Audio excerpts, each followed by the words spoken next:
ಪಾದಾಚಾರಿಯೊಬ್ಬರ ಮೇಲೆ ಖಾಸಗಿ ಶಾಲಾ ವಾಹನದ ಚಾಲಕನೋರ್ವ ಕ್ಷುಲ್ಲಕ ಕಾರಣಕ್ಕಾಗಿ ನಡುರಸ್ತೆಯಲ್ಲಿಯೇ ಹಲ್ಲೆ ನಡೆಸಿದ ಪ್ರಕರಣ ಭಟ್ಕಳ ತಾಲೂಕಿನ ಮುಖ್ಯ ವೃತ್ತದಲ್ಲಿ ನಡೆದಿದೆ.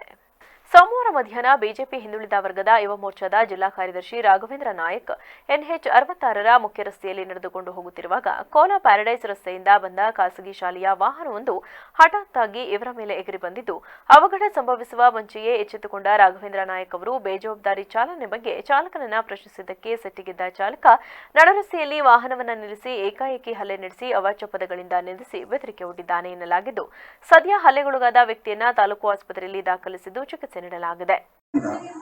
ನಾನು ವಾಪಸ್ ಕೋಲಾಪೇಟೆ ಕಡೆ ಬರುವಾಗ ರೋಡ್ ಕ್ರಾಸ್ ಮಾಡ್ತಾ ಇದ್ದೆ. ಕೋಲಾಪೇಟೆ ಹೈವೇ ಕ್ರಾಸ್ ಮಾಡ್ತಾ ಇರಬೇಕಾದ್ರೆ ಅಂಜುಮನ್ ಕಾಲೇಜ್ ಆ ಕಡೆಯಿಂದ ತುಂಬ ಸ್ಪೀಡಾಗಿ ಸ್ಕೂಲ್ ವ್ಯಾನ್ಗಳು ಬಂತು.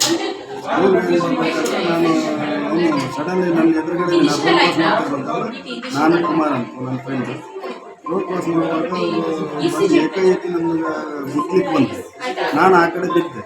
ಬಿದ್ದ ನಂತರ ಒಂದು ರೋಡ್ ಕ್ರಾಸ್ ಮಾಡಿ ಗಾಡಿ ಸೈಡಲ್ಲಿ ಇಟ್ಟು ಮತ್ತು ನೆಲಕ್ಕೆ ಬಂದು ಹೋಳಿ ಮಗನಲ್ಲಿ ಇವತ್ತು ಸುಮ್ಮನೆ ಬಿಡೋದಿಲ್ಲ ಅಂತ ಹೇಳ್ಕೊಂಡು ಮತ್ತೆ ನೆಲಕ್ಕೆ ಓದ್ತಾರೆ. ವರದಿ ಲೋಕೇಶ್ ನಾಯಕ್, ವಿಬಿಸಿ ನ್ಯೂಸ್, ಭಟ್ಕಳ.